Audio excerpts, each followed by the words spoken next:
આવી રીતે હળદર મીઠું ભેળવી મિક્સ કરી પછી આ ગોળ ગુંદા માટે આવી રીતે ગુંદા અંદર નાખવાના.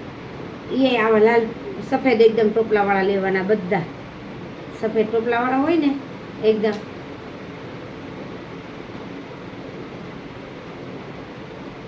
સરસ હોય ને તો સરસ એકદમ. પછી આવી રીતે ઘરવડી અને આમ બોટલમાં હળદર મીઠાવાળા ભેળવી અને આમાં નાખી દેવાના ખાટા પાણીમાં. આવી રીતે ખાટા પાણીમાં નાખવાના, આમાં ઘરવડતા જવાના અને ખાટા પાણીમાં નાખી દેવાના.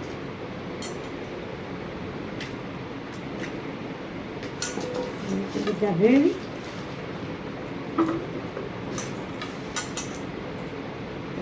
પાછું વચ્ચે હળદર મીઠું નાખી દેવાનું થોડું.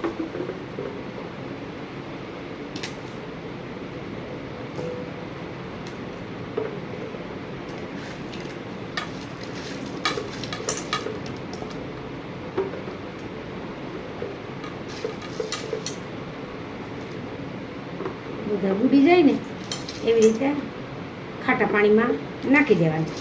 પછી અંદર પાછું હળદર મીઠું જે વધ્યું હોય ને એ અંદર નાખી દેવાનું અને પછી પાછું આવી રીતે દબાવીને રાખી દેવાના.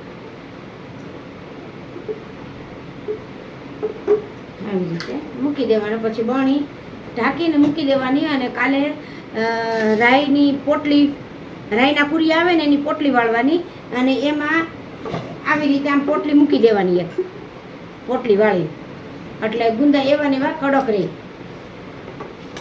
રાઈના પૂરિયાની પોટલી મૂકીએ ને એટલે એવા ને એવા ગુંદા કડક રહે, કડક ને પીળા એકદમ સરસ રહે.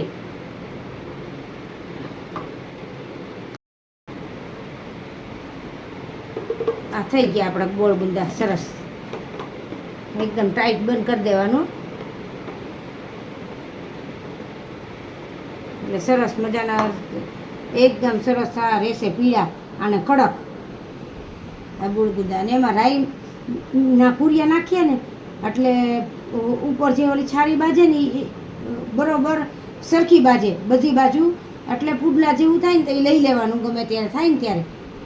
બાકી આમ ખરાબ ન થાય, કાળા ન પડે, પીળા ને પીળા જ રહે એ પોટલી નાખવાથી. આ આપણા બની ગયા ગોળ ગુંદા.